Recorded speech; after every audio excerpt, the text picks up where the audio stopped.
graça, a gente vai encontrar enquanto liderança, enquanto conselho. Nós estamos sempre nos adequando, porque, irmãos, dia 10 de junho, nós encerraremos esta obra aí. Vai ser maravilhoso. E na primeira semana de julho, nós estaremos consagrando ao Senhor a arena principal da Igreja Presbiteriana de Manaus, no Pedras Vivas. Vai ser maravilhoso, não é verdade? Olha só, amanhã, se o Senhor se agradar de nós, e se for a sua vontade, amanhã nós estaremos colocando as tesouras aí em cima já. Olha só, e dia 25 de março já vai estar coberto. Amém, amém, amém. É coisa boa, maravilha. É uma bênção, não é não?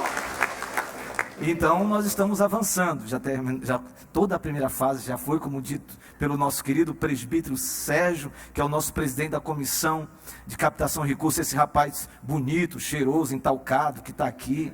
Não é que ontem a filha, a Sabrina, casou com o Lucas, olha aí, ele está animado. O pastor Wellington percebeu que quando os dois chegaram assim, e o Sérgio chegou perto para entregar a Sabrina para o Lucas, ele disse: cabra, essa aqui é minha filhota, te cuida. Se eu souber alguma... Não, Sérgio, calma, fica tudo certinho, está tudo na bênção. Mas o Sérgio, irmãos, essa alegria dele é porque Deus deu uma grande responsabilidade a ele e toda uma comissão de captação de recursos. E eu vejo assim a ousadia do Sérgio. Essa ousadia é uma santa ousadia, porque não é fácil fazer o que esta comissão estão fazendo. E o Senhor tem provido.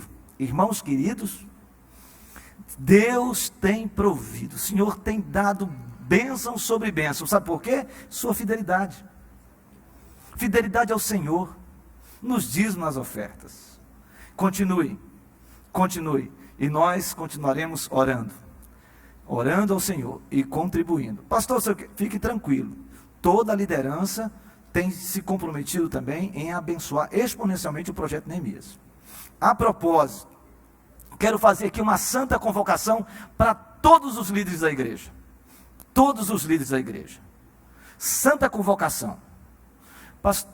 Toda a liderança. Pastor, eu não sou da liderança, eu não participo. Se você quiser estar aqui, pode estar. Sábado que vem, às 17 horas, em ponto, nós estaremos reunindo aqui toda a liderança da igreja. Ou seja, anfitrião de grupo familiar, auxiliar, líder de grupo familiar, líder de supervisor, líder de área, líder de distrito, líder de região, líder de ministério, quem é envolvido nos ministérios da igreja, nos departamentos, os colaboradores da igreja e também as sociedades internas e os departamentos da igreja, todo mundo está convidado. E mais ainda, é uma santa convocação, todo mundo precisa estar aqui. Toda a liderança da igreja. Por quê, irmãos? Conselho. Ah, pastor, eu tenho meu grupo familiar à tarde. Irmãos, por favor, faça ou à noite ou faça na sexta-feira. Mas todo mundo tem que estar aqui. Nós estaremos falando de 2 projetos da nossa igreja, que é o projeto Neemias, que o que está acontecendo, os irmãos precisam ter ciência clara, e principalmente o projeto Eclésia da nossa igreja. 5 anos esse projeto, é algo extraordinário, algo maravilhoso que o Senhor está nos dando. E a liderança, o conselho da igreja diz: pastor, vamos em frente, bênção de Deus, e você precisa saber o que nós queremos, o que nós desejamos para a nossa igreja, porque cremos que esta igreja será um instrumento de Deus aqui em Manaus e no Amazonas e no mundo. Então, por favor, estejam aqui. A outra coisa linda que eu preciso comunicar a vocês é que vocês sabem que nossa igreja é uma igreja missionária. É uma igreja missionária. Há 2 pilares bem definidos com relação a isso. Isto é inegociável, isso não tem negociação, isso não tem relativização, será ou não, talvez, não tem nada disso. Esta igreja, ela é missionária. E os 2 pilares, missões urbanas em grupos familiares, junto com a área social densa dessa igreja, abençoada, e também missões regionais e transculturais. É assim que nossa igreja avança. E aí eu quero dar um comunicado para vocês aqui. Enquanto missões regionais, irmãos queridos, hoje retomamos as nossas viagens missionárias. Que maravilha! Que bênção, irmãos! Toda a nossa equipe de missionários, área médica, os dentistas, toda a equipe, pastores, não é? Junto com os nossos irmãos americanos, principalmente os irmãos de Orlando, há uma grande equipe para essa primeira viagem. E nós continuaremos, dia 19, irmãos queridos, o JJ, o nosso barco, está quase todo pronto, totalmente reformado, lindíssimo, lindíssimo. E se Deus quiser, dia 19, nós estaremos singrando os rios do Amazonas. Que coisa maravilhosa, é bênção de Deus. E quero dar aqui uma notícia aos nossos queridos que fazem missões regionais de final de semana. Também já vai começar. Vai começar. Eu não vi nenhum amém. Pastor, não sei o que não. Você tem que se engajar. Se engaje, se envolva com a igreja. Tá? E dia 10 de abril, nós estaremos retomando todas as nossas atividades em plenitude. Geração vai voltar dia 10 de abril, em nome de Jesus. Escola bíblica infantil, escola bíblica adulto. Irmãos, isso aqui vai... Pastor, como é que vai ser? Vai dar tudo certo. Vai dar tudo certo. Tá? Vocês podem vir e o problema a gente tenta resolver. Muito bem, depois desses comunicados, eu peço a você que abra a sua Bíblia, porque hoje nós estaremos dando continuidade sobre os 7 milagres de Jesus no Evangelho de João. E hoje nós vamos falar sobre o 5º milagre, que está em João capítulo 6. Por favor. Evangelho de João, capítulo 6, versículos 16 a 21. Eu quero louvar a Deus pela igreja do Senhor, a Igreja Presbiteriana de Manaus, que também os meus irmãos, minhas irmãs que estão em suas casas e seus lares, cultuando ao Senhor. Deus abençoe vocês grandemente, queridos, em nome do Senhor Jesus. E eu espero em Deus que o Senhor fale ao seu coração também. E muito obrigado pela sua fidelidade, seu comprometimento também com a igreja, esses irmãos que ainda se preservam, estão em seus lares, e muitos passando por dificuldades mesmo, em relação à sua saúde. Então Deus abençoe você grandemente, que o Espírito Santo opere poderosamente na sua vida nesta noite. Muito bem, quem abriu, diga amém. Diz assim a palavra do Senhor, no Evangelho de João capítulo 6, 16 a 21. Ao descambar o dia, os seus discípulos desceram para o mar, e tomando um barco, passaram para o outro lado, rumo a Cafarnaum. Já se fazia escuro, e Jesus ainda não viera ter com eles. E o mar começava a empolar-se, agitado por vento rijo que soprava. Tendo navegado uns 25 a 30 estádios, eis que viram Jesus andando por sobre o mar, aproximando-se do barco, e ficaram possuídos de temor. Mas Jesus lhes disse: sou eu, não temais. Então eles, de bom grado, o receberam, e logo o barco chegou ao seu destino. Vamos orar, queridos.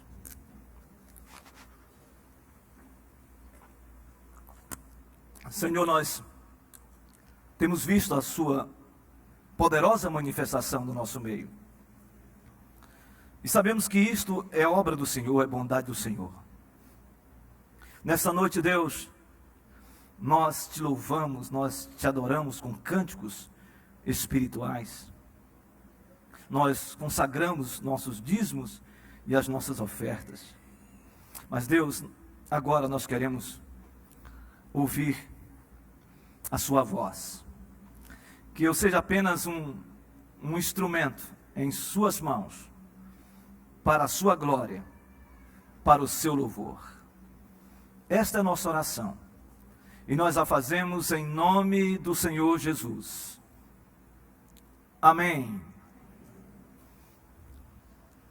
O tema da mensagem, o milagre em Tiberíades. Você poderia também falar o milagre no lago de Genezaré. Ou você poderia também dizer o milagre no mar da Galileia. Queridos irmãos e irmãs, esse texto tem como contexto a multiplicação dos pães. O milagre da multiplicação dos pães. Jesus realizara um milagre potentoso. Ele multiplicou 5 pães e 2 peixinhos, alimentou 5.000 homens, cerca de 5.000 homens, sem contar mulheres e crianças, que daria aproximadamente entre 15 a 20.000 pessoas. E além dele realizar este milagre, ainda sobrou 12 cestos repletos de pães. A multidão ficou perplexa. A multidão ficou cheio de júbilo e de êxtase diante desse milagre. A ponto da multidão começar ali a iniciar uma conversa paralela entre eles. Começaram a uma espécie de movimento intrínseco à multidão, dizendo: este é o Messias. Este é o Messias político. Este é o rei. É o nosso rei. Vamos constituí-lo rei. E esta dinâmica no meio da multidão começou de alguma maneira contagiar os discípulos. E Jesus, percebendo que os discípulos poderiam também entrar nesse mesmo envolvimento de reconhecer Jesus como rei e constituí-lo como rei naquele momento, a Bíblia diz que Jesus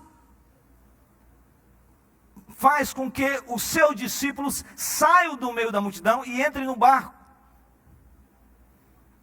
O texto do Evangelho de Marcos, correlato ao Evangelho de João, diz que Jesus compeliu os seus discípulos. Essa palavra significa forçou-os, empurrou-os para dentro do barco, para que eles não fossem contaminados com aquele movimento de colocar Jesus como rei, como aquele que haveria de vir e estabelecer na concepção judaica um reino terreno, para que ele pudesse libertar o povo do tacão do Império Romano.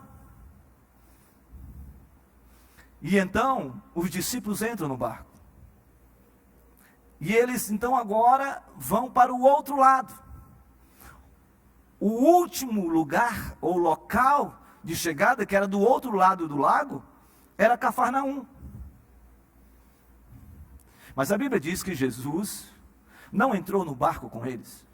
Ele subiu no monte e foi orar.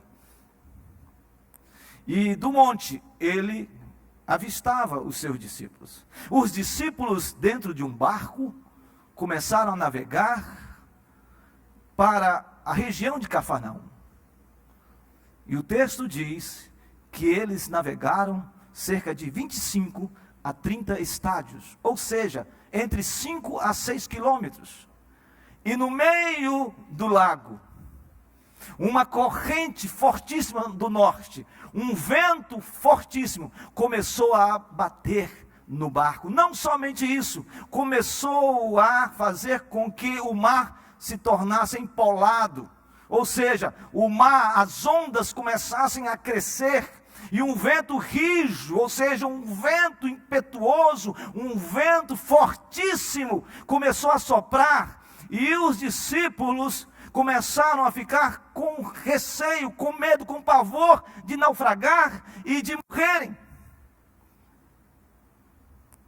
O texto diz, no Evangelho de Marcos, de que eles batalharam, lutaram contra aquelas ondas grandiosas e aquele vento que uivava, batia contra o barco até a quarta vigília.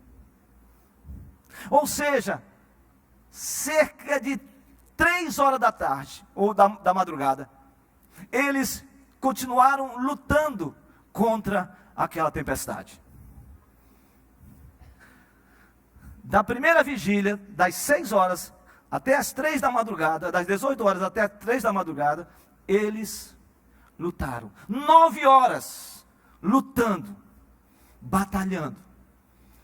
E diz as Escrituras que Jesus, vendo todo aquele drama, começa a ir em direção do barco. Pense nessa cena. Os discípulos dentro do barco, tudo escuro. Pense na cena de um relampaguear, um riscar de um relâmpago passando no meio daquelas ondas que lançavam uma espécie de neblina, e um ser andando sobre as águas, se aproximando, e os discípulos começam a ver uma silhueta, começam a perceber que ali estava se aproximando uma espécie de vulto. E eles então, não entendendo absolutamente mais nada, porque já tomados de medo com relação ao barco, com relação à tempestade, agora eles estavam com pavor, como se fosse uma espécie de vulto, de visagem, vindo ao encontro deles. Imagina essa cena. E a exclamação, ou melhor, eles exclamaram, eles gritaram: é um fantasma! Você já teve alguma experiência assim? Hein? Você andando à noite, indo para sua casa, aquela lâmpada, a única lâmpada daquele poste, faz pá.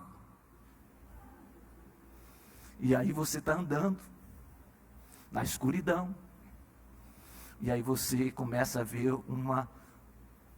um chacoalhar de uma árvore, um ventinho passando, e aí você percebe claramente que passou um vulto. Alguém já teve essa experiência?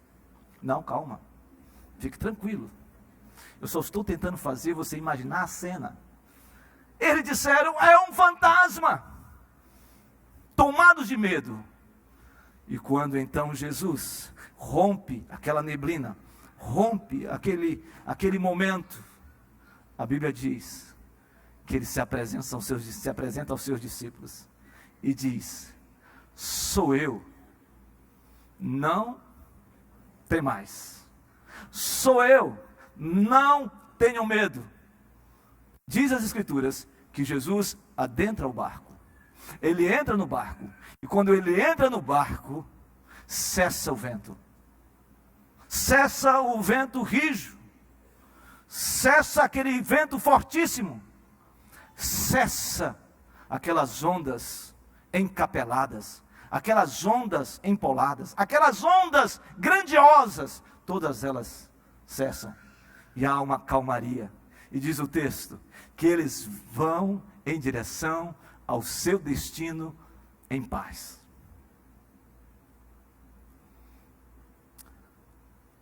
Meu irmão, minha irmã,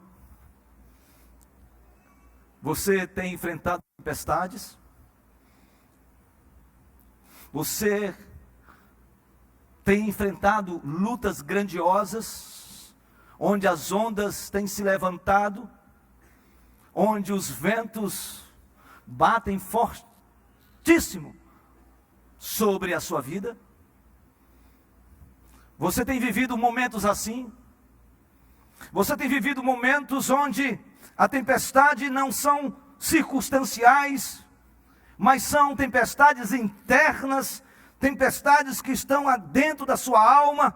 Há um turbilhão, há uma luta, há uma batalha intrínseca à sua alma, internamente na sua alma.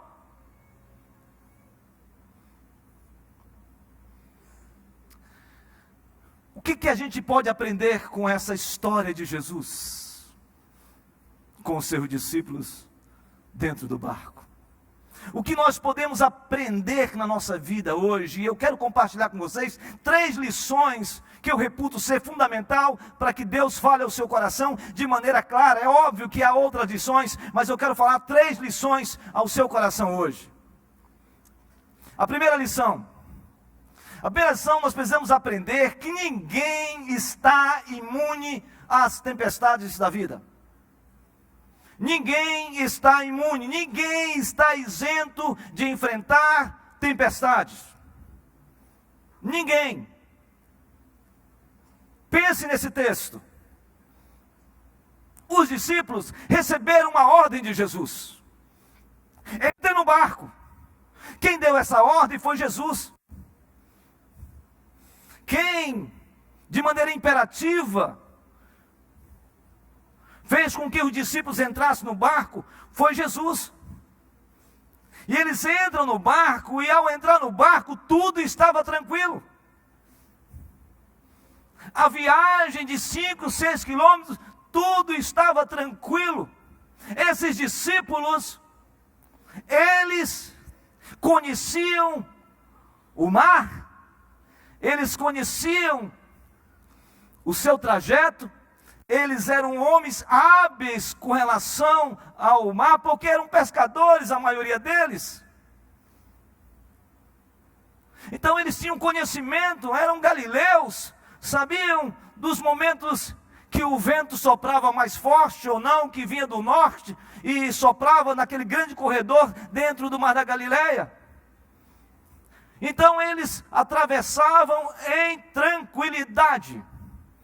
Tudo estava em paz, não havia nenhuma possibilidade de dar algo errado. Mas o texto diz que quando eles chegam no meio do mar, uma tempestade vem ao encontro deles. E é uma tempestade fortíssima e que muda todo o contexto, muda toda aquela calmaria, muda toda aquela tranquilidade, muda todo aquele momento que eles estavam vivendo de um navegar em águas tranquilas. Sabe, irmãos, existem tempestades circunstanciais e existem tempestades que são aqui dentro de nós. A nossa vida está tudo certo. O nosso casamento está legal, nossos filhos na bênção, nossa vida financeira está equilibrada, a gente está vivendo uma espécie de viagem de cruzeiro. Nós estamos levando nossa vida tranquilamente, mas de uma hora para outra, surgem uma grande tempestade, ou as tempestades. Eu não sei se você tem enfrentado tempestades na sua vida.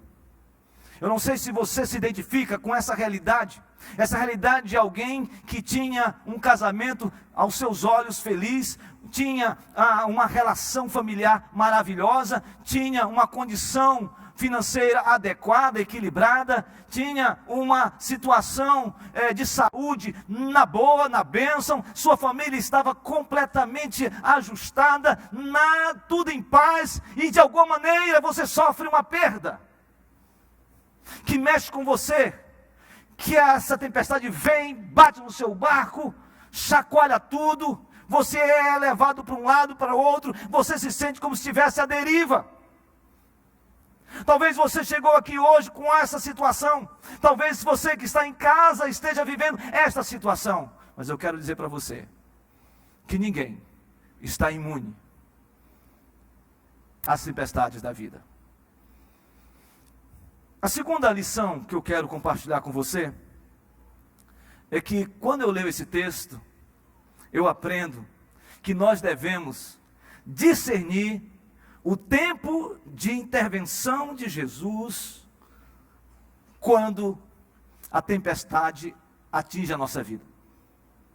A gente precisa discernir. E aí eu fico imaginando essa cena. Os discípulos, eles estão no barco. Os discípulos, eles estão ali, enfrentando uma grande tempestade, lutando já há 9 horas com aquela tempestade. E duas coisas me vêm à mente. A primeira, um aparente silêncio de Jesus. Parece que há um aparente silêncio de Jesus. Jesus, diz Marcos, que ele está vendo, olhando a situação dos discípulos. E os discípulos lutando para sair daquela situação, já com a carranca da morte na sua frente, já com o cheiro de morte. E a luta vem, e a batalha vem, e com certeza esses discípulos clamaram a Deus, pediram a Deus, poderiam ter expressado: Jesus, socorre-nos. Mas o texto diz que naquela luta, durante todo aquele tempo, houve um silêncio em relação à resposta. Quem já leu aqui o livro de Jó e a história de Jó, levanta a mão aqui. É fascinante. Mas fique imaginando essa cena. Jó, homem reto, íntegro, temente a Deus e que desviava-se do mal. O inimigo vem, não tira a sua vida, mas toca na sua vida, no sentido de perdas.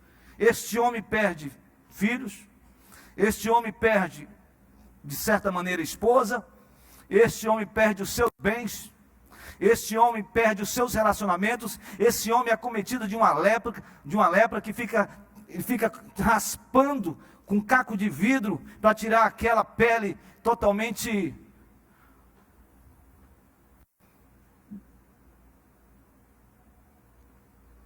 podemos dizer fétida. Este homem entra numa crise. Tudo estava bem, família linda, homem de propriedades, homem que tinha tudo, respeitado pelas pessoas, respeitado entre os amigos, um homem que tinha uma posição relevante na sociedade. Este homem perde tudo. E você sabe o que Jó faz? Jó pergunta para Deus 16 vezes: por que, Senhor, está acontecendo isso comigo? Por que os meus filhos foram mortos? Por que os meus filhos morreram? Por que eu perdi tudo isso? Por que eu fui acometido de lepra? Por que eu estou vendo isso? Por que eu tenho uma esposa que, ao olhar a minha situação, disse: larga o teu Deus e morre? Por que os meus amigos me abandonaram? Por que, Senhor? Porque isso é fruto de pecado. E a Bíblia diz que Deus ficou em silêncio. Mais ainda, 34 vezes ele se queixou, ele fez um queixume ao Senhor, ele falou com Deus, dizendo para Deus os seus dramas, as suas dores, pedindo resposta de Deus, e Deus não respondeu às 34 queixas de Jó. E Deus estava em silêncio. Talvez nesta noite você esteja enfrentando uma tempestade grandiosa, violenta, que bate contra a sua vida, que bate contra a sua existência, que bate na sua internalidade, que bate no seu casamento, que bate numa perda que você teve de um parente, de alguém próximo de você por causa dessa Covid. Talvez você esteja aqui nessa noite dizendo quantas perdas eu estou tendo. Talvez você esteja no fundo do poço financeiramente. Talvez você esteja passando por uma grande batalha interna. Talvez você esteja enfrentando uma batalha tão grande que esfriou o seu coração, esfriou, você está gélido espiritualmente. Talvez você esteja dizendo: Senhor, é isso. Talvez você é um servo e uma serva de Deus, fiel ao Senhor, que ama o Senhor, que anda com o Senhor, que vive uma vida de intimidade com Deus, e aí vem uma tempestade fortíssima e você fica perguntando: Senhor, eu amo o Senhor é um Deus maravilhoso na minha vida, eu sou fiel ao Senhor, mas por que está acontecendo isso comigo? E você não tem a resposta de Deus. Mas, além desse aparente silêncio de Jesus, me parece que também aqui há uma aparente demora de Jesus em chegar. Pensa, 9 horas, primeira vigília, das 18 às 21. Segunda vigília, das 21 à meia-noite. Terceira vigília, meia-noite às 3 da manhã. Quarta vigília, das 3 às 6. Imagina essa cena, esperando, aguardando, e Jesus não chega. E Jesus não chega, e eles estão ali prestes a desfalecer, a ir com o barco a pique, à morte. Talvez você aqui nesta noite, talvez que você que está em casa, esteja vivendo esse drama. Esse drama da demora de Jesus em resolver o seu problema, a sua luta, a sua agonia, a sua tristeza, as perplexidades que você tem enfrentado com relação ao seu lar e outras coisas mais. E Jesus não chega, e Jesus não socorre. É um dia, são 7 dias, 1 mês, 2 meses, 6 meses, 1 ano, 2 anos, 3 anos. Talvez você esteja dizendo: Senhor, já faz 5 anos e o Senhor ainda não chegou para me socorrer, para que o meu barco não afunde. Você lembra da experiência de Marta e Maria? A doença e a morte do seu irmão Lázaro? Vocês lembram disso? Lázaro de Betânia, amigo do coração de Jesus, está extremamente enfermo, prestes a morrer. A Bíblia diz que Marta manda um emissário à presença de Jesus e chega para Jesus e diz: Jesus, o teu amigo Lázaro está prestes a morrer. Jesus sabe dessa conversa, sabe dessa história, e ainda fica 2 dias ali. Ele recebe a notícia que Lázaro morreu. E depois que Lázaro morre, então Jesus decide ir para Betânia. E quando ele chega, Marta chega perto de Jesus e diz: Senhor, se o Senhor estivesse aqui, o meu irmão não teria morrido. Senhor Jesus, não adianta mais, 4 dias agora, o corpo já está fedendo, está lá dentro da caverna. Ele diz: Maria, Marta, esta morte que aconteceu, esta enfermidade, não é para a morte. O teu irmão vai ressuscitar. Eu sei, Senhor, que ele vai ressuscitar no grande dia. Jesus começa uma conversa com aquela mulher. E no final dessa conversa ele diz assim: olha, eu sou a ressurreição e a vida, e ainda que alguém morra, viverá. 4 dias. Uma pedra prendendo aquele túmulo. Ele diz: retira a pedra. E eles retiram a pedra. 4 dias Jesus demorou para chegar. E ele disse: Lázaro, vem para fora. Que palavra de autoridade! E a Bíblia diz que este homem ressuscita, revive, levanta, sai, e todos ficam cheios de perplexidade diante daquele milagre poderoso, e começam a dizer: grande é o Senhor, Deus levantou o seu Filho, o Senhor, o Rei, o Messias. Está demorando, irmão, minha irmã, para Jesus chegar na tempestade que você está enfrentando?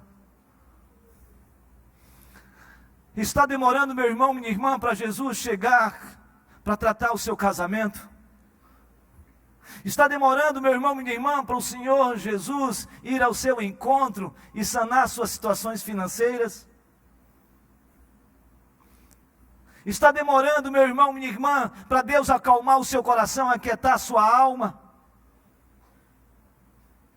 Sabe, o nosso Deus é um Deus todo-poderoso. Ele não age simplesmente na nossa vontade. Ele não age simplesmente porque nós queremos e achamos que deve ser no nosso tempo, no nosso cronos. Não, quando Deus está silencioso, quando Deus está demorando, Ele está, na verdade, preparando a sua vida, dando maturidade na sua caminhada, forjando você. Mas saiba de uma coisa: não importa quanto tempo você esteja enfrentando essa tempestade, Jesus vai chegar e acalmar essa tempestade e fazer uma obra poderosa na sua vida, na sua casa, na sua família e nos seus projetos, em nome de Jesus.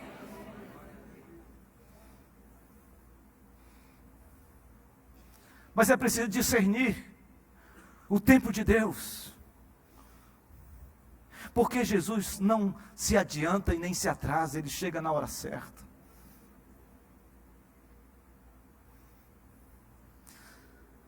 Terceira lição que eu quero compartilhar com você: nós precisamos confiar no poder e na autoridade de Jesus quando a tempestade nos abate. Nós precisamos confiar, nós precisamos crer, nós precisamos de fato fiar a nossa vida, de fato, em crermos que Deus tem poder, que Jesus tem poder e autoridade. Ele foi revestido de poder e de autoridade para fazer com que essa tempestade que você está enfrentando seja completamente abatida pelo poder de Jesus. Veja a cena. Jesus então rompe aquela neblina e se apresenta a eles. Eles estão aterrorizados, eles estão com tremor, eles estão amedrontados, eles estão completamente já como se jogando a toalha, como que já dizendo: não tem mais jeito. E Jesus chega para eles e diz assim: sou eu, diante daquele sentimento de um fantasma. Ele disse: sou eu que estou aqui, sou eu, não tem mais. Que coisa extraordinária esta palavra de Jesus. Uma tempestade fortíssima, Jesus se aproxima deles, as ondas batem no barco, o vento quer derrubar o lastro do barco, e Jesus diz: sou eu que estou aqui, eu cheguei na hora certa. Eu não estava em silêncio, eu estava olhando vocês estavam sendo forjados.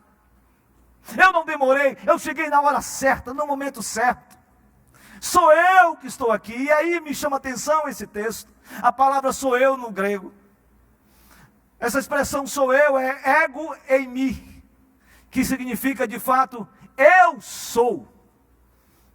É a mesma expressão que nós encontramos em Êxodo capítulo 3, quando Moisés sobe no Monte Horebe e vê aquela sarça ardente, e diz a Bíblia que ele, vendo essa teofania, essa manifestação de Deus, Este homem percebe a glória de Deus naquele lugar, a ponto dele tirar as sandálias. O Senhor disse: tira as sandálias dos teus pés, Moisés, porque o lugar que tu estás pisando é terra santa, é lugar santo. Esse homem tira, e esse homem então começa a falar com o Senhor, e o Senhor diz: Moisés, eu quero que você liberte o meu povo, porque eu ouvi o clamor do meu povo, do povo de Israel, que está há 400 anos sob o tacão egípcio. Eu vou tirá-los de lá, e você, Moisés, é que vai fazer isso, você será o libertador. E ele diz: Senhor, mas como que vai acontecer isso? Essas pessoas não vão me entender, eles não vão aceitar a minha liderança. O Senhor diz: Moisés, vai. Ele diz: Senhor, mas o que eu direi a eles? O que eu vou falar para eles? E aí diz o texto sagrado, que o Senhor diz: Moisés, vai e diz que o eu sou é quem te enviou. O eu sou. Essa palavra eu sou no hebraico, Yahvé, tem algo interessante na sua forma verbal. Reflete o passado, reflete o presente e reflete o futuro. Ou seja, o eu sou, ele é atemporal, ele é infinito, ele é imutável, ele é poderoso, ele é onipresente, ele é onipotente, ele é onisciente, ele é o Deus eterno, ele é o Deus todo-poderoso, ele é o sou. E quando Jesus vai à direção daqueles discípulos no meio da tempestade, ele diz: não temam, porque o eu sou está aqui com vocês. Eu sou a videira verdadeira, eu sou o pão da vida, eu sou a água viva, eu sou a porta, eu sou o bom pastor, eu sou a ressurreição e a vida. É para a vida, é para o livramento, é para a libertação. Esse barco não vai afundar, porque eu estou dentro dele. O seu barco não vai afundar, porque Jesus está nele. Ele é o laço do seu barco, ele está no timão do seu barco e vai lhe dar vitória, em nome de Jesus.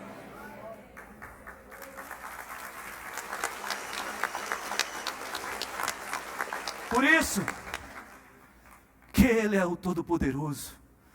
Esse Jesus, queridos, está aqui diante da sua luta, diante da sua dificuldade. Eu não sei qual é a sua tempestade, eu não sei qual é o seu enfrentamento. Talvez não seja um vento externo, talvez não seja um mar agitado na perspectiva circunstancial, talvez não seja um levante que aos seus olhos é algo empírico, concreto, perceptível. Talvez a sua luta seja interna, seja dentro da sua alma, uma tempestade a bater na sua alma. Talvez você esteja inquieto, talvez você esteja com uma depressão, talvez você esteja com uma ansiedade exacerbada, talvez você colocou a sua expectativa em algo que lhe frustrou. Eu não sei, mas uma coisa eu sei, que se o seu barco está à deriva, Jesus está aqui para entrar no seu barco, dizer: eu estou dentro dele, eu vou conduzir esse barco para águas tranquilas, tudo vai cessar, porque o eu sou está dizendo: não tem mais. Não tenha medo, não tenha medo da tempestade, não tenha medo da luta que você está travando, não tenha medo das dificuldades, não tenha medo, porque o eu sou está conosco. Ele disse: eis que estou convosco todos os dias, até a consumação do século. Ele não disse: eis que estarei, ele disse: e eis que estou. Eu estou com você, eu estou com você, eu estou com você, eu estou com você, eu estou com você, eu estou com você. Quero concluir com 3 aplicações desse texto. Primeira aplicação que eu quero compartilhar com você nesta noite. Primeiro, Jesus é o lastro do nosso barco. Ele é o lastro. Esse lastro, o mastro, não vai romper-se. Ele traz equilíbrio, ele traz força, Ele traz direção. Então, essa luta que você está travando, saiba de uma coisa: Jesus está dentro do seu barco e Ele não vai afundar. Vai passar por dificuldade? Sim, mas é para crescer. Vai passar por luta? Sim, para amadurecer. Mas você não vai a pique, você não vai naufragar, você não vai afundar, porque Jesus é o lastro do seu barco. Segunda lição: Jesus está dentro do barco. Ele entra no barco. E quando ele entra, tudo se acalma. Sabe, muitas vezes a gente está numa luta, uma batalha, numa guerra grandiosa, e a gente não percebe que Jesus está conosco. A gente começa a fazer um monte de coisa. A gente quer resolver tudo na nossa força. A gente quer resolver coisas que, por mais que façamos o envidar de esforços, nós não vamos conseguir.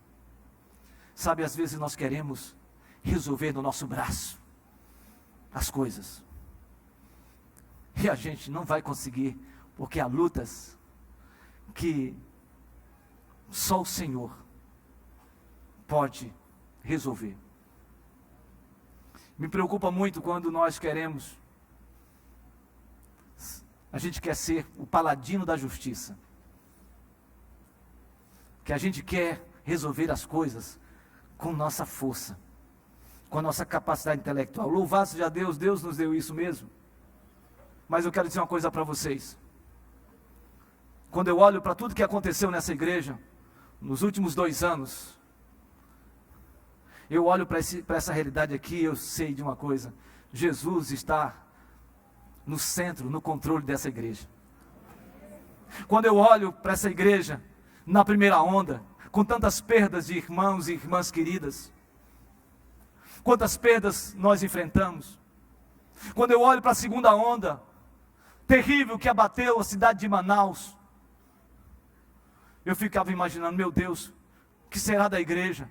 6 meses sem nos congregarmos, 6 meses de estarmos juntos, 6 meses que nós não sabíamos sobre o imponderável que iria acontecer. Como essa igreja poderia reviver de uma maneira poderosa, assim como aquele vale de ossos secos, como que poderia acontecer, segundo o profeta Ezequiel. Terceira onda, terrível, de novo. E aí, irmãos, uma enchente terrível abateu a cidade e o interior, nossas congregações todas submersas.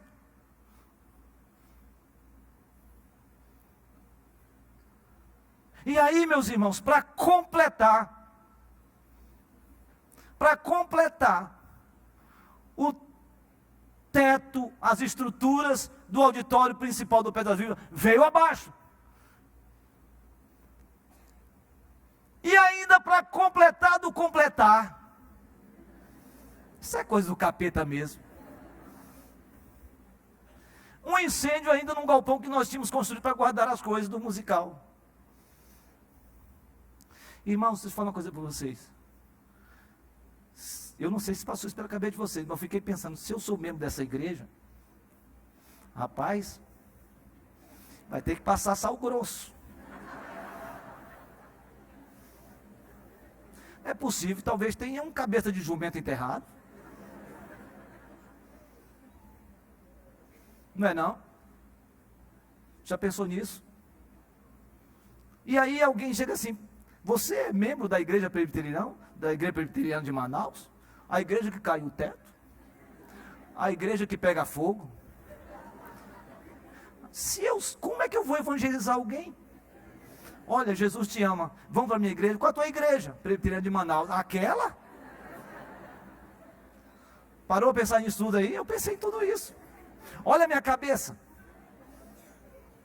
Mas deixa eu falar uma coisa para vocês. Primeira onda, resiliência. Segunda onda, resiliência. Terceira onda, resiliência. Teto caiu, resiliência. Fogo, resiliência. Sabe por quê? Porque esta igreja não é movida por estruturas feitas e forjadas por homem. Esta igreja foi forjada pelo Espírito Santo de Deus. Essa igreja vai avançar em nome de Jesus. Esta igreja vai proclamar o Evangelho da graça. Essa igreja vai continuar avançando. Pode queimar, pode destruir, pode derrubar, mas nós continuaremos firmes, porque o Senhor é o nosso Deus. E vamos avançar em nome de Jesus. Porque esse avivamento não começa de fora para dentro, está começando de dentro para fora. É porque o Senhor quer nos ensinar a fazer tudo novo. É porque o Senhor quer nos dar o melhor. Não para a nossa glória, mas para que Ele seja engrandecido. Nós não podemos ter empáfia espiritual, arrogância espiritual, orgulho espiritual. Eu sou membro de tal igreja. Não, você é membro da igreja do Deus vivo, todo-poderoso, Criador dos céus e da terra. E nós vamos povoar essa região, nós vamos alcançar essas nações com o Evangelho da graça. Vamos continuar proclamando, porque o avivamento já começou nessa igreja em nome de Jesus. Então, saia daqui com alegria no coração, porque nessa tempestade que nós estamos enfrentando, Jesus está nele, no barco, e nós vamos passar essa tempestade, e lá do outro lado, nós vamos dizer, só o Senhor é Deus, só o Senhor é Deus, só o Senhor é Deus. Eu creio, irmãos, 10 de junho, pode levantar forças do mal, pode levantar força contrária, mas 10 de junho, ninguém vai deter esta obra, porque esta obra é santa, em nome de Jesus.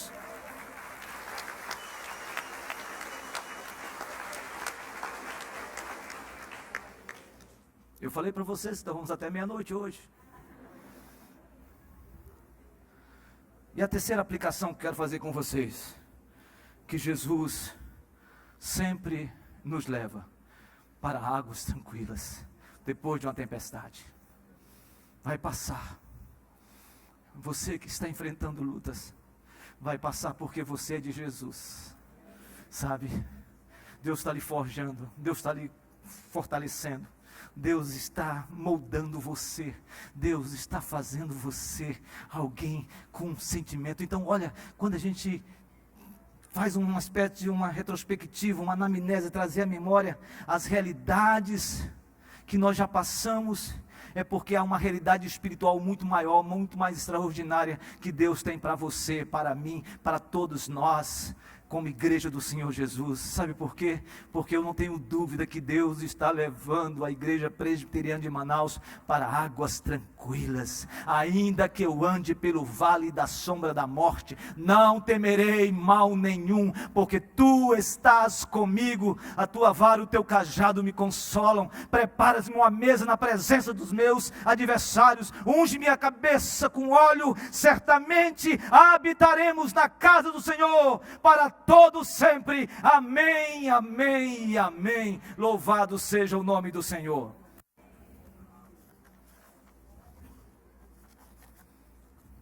Vamos ficar de pé.